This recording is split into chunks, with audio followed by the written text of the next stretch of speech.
Okay, I want to move on here for just a few minutes that we have left. The pro-life movement has achieved tremendous victories, as we saw in Florida last week. In fact, earlier today, I was speaking with Governor DeSantis and commended him on his heartbeat bill. But some Republicans continue to struggle with their messaging on the life issue. Political pundits, especially those on the left, continue spouting that pro-life candidates face an uphill battle post-Dobbs. But given the massive opportunity the Supreme Court granted last year, opening the door for state lawmakers, as we were talking about earlier with Senator Rubio, have the ability to protect human life.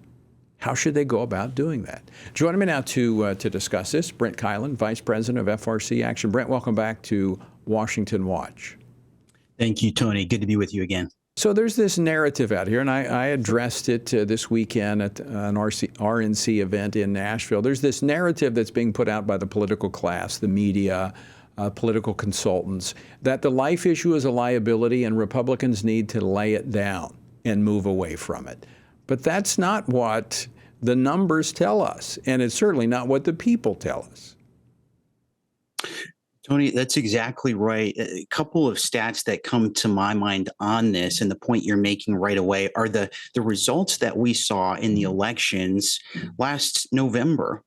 If you look at what happened with these governors' races, you have 11 governors who are on the ballot. They were on the ballot for the first time since signing meaningful pro-life legislation. And Tony, all 11 of them won, and none of the races were even close. And we're not talking about 11 governors from just deep red states. We're talking about people who are traditionally in very competitive states like Georgia, Florida, Iowa, and Ohio. That's really, really significant. And again, none of those races were even close. The other thing that I think we need to look at here is the U.S. Senate. The only seat to flip control last year in the entire U.S. Senate, to flip party control, was in Pennsylvania, where we had Dr. Oz as the Republican candidate, and he was not strong on the life issue. Nobody's trying to make the case that he lost that seat because of the life issue, Tony. So we have to look at those numbers and the reality of what we saw last November as we're looking at this issue and where the voters are at on it. Well, Brent, according to a report from Politico, Democrats spent about $358 million in the midterm election on the topic of abortion. Republicans, on the other hand, spent, I think it was about $37 million on the life issue.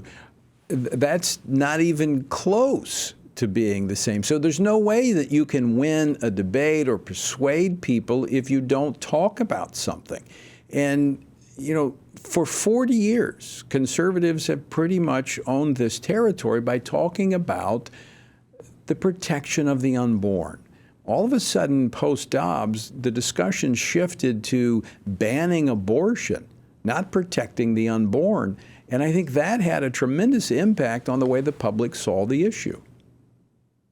Tony, you're exactly right. We did polling at FRC Action shortly before the Dobbs ruling came out and after the opinion was leaked. And so it wasn't like the public didn't know what was likely coming when we did this poll. And what we found is when we asked where registered voters were at on a legislation that would protect unborn children, the point at which a heartbeat can be detected, the pro-life position won on that question by 14 points when it was framed in terms of protecting unborn children. When we asked the same exact question, same exact wording, but we simply tweaked the wording to say in the context of banning abortion, that switched to the pro-life position losing by 2 points. And so like you're saying, Tony, it's so important as we're talking about this to make sure we are framing this in terms of this is about protecting unborn children. That's why the pro-life community is supporting these positions. The other thing we need to be really clear about, and Tony, I don't think we can say it too often, is what the alternative is. The alternative is abortion for any reason up until the moment of birth at taxpayer expense. And that is a truly radical position. That's a position that's opposed by 80% of Americans. And sadly, when I say that's the alternative position, I'm not saying that's a position that's supported by just a handful of people on the left.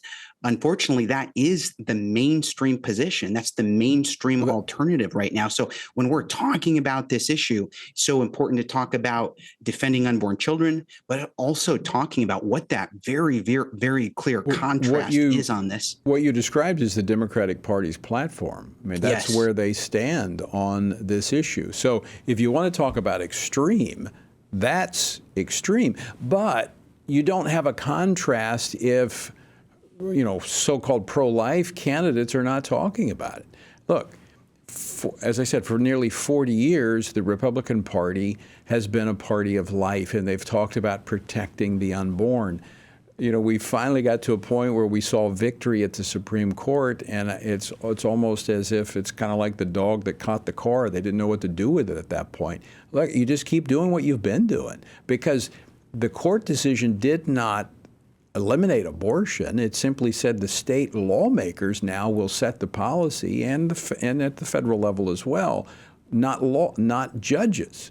So we have to continue our work. Now it's actually a little bit harder. We got to go state by state, talking about how we are going to build consensus to protect unborn children. And it's a great opportunity, but we got to be willing to talk about it.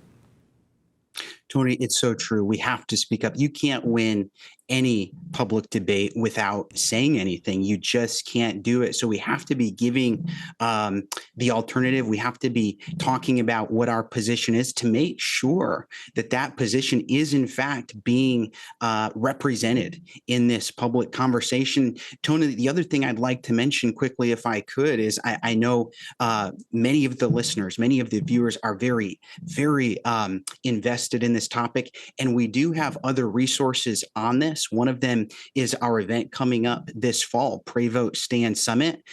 We know this issue is going to be discussed a whole lot all the way through this fall, all the way through next year. Right. And if you're wanting to know what's going on, we're going to have government leaders talking about it, experts. How do we talk about it? And then how can we take solutions on this, impact our communities on this specific topic? We would love to have you join us for our event this fall as well, as we'll be talking more about it. That's right. That's at prayvotestand.org. You can register there at prayvotestand.org or find out more information. But love to have you September the 15th through the 17th right here in Washington, D.C. Brent Keilen, always great to see you. Thanks so much for joining us today. Good to be with you, Tony. Thank you.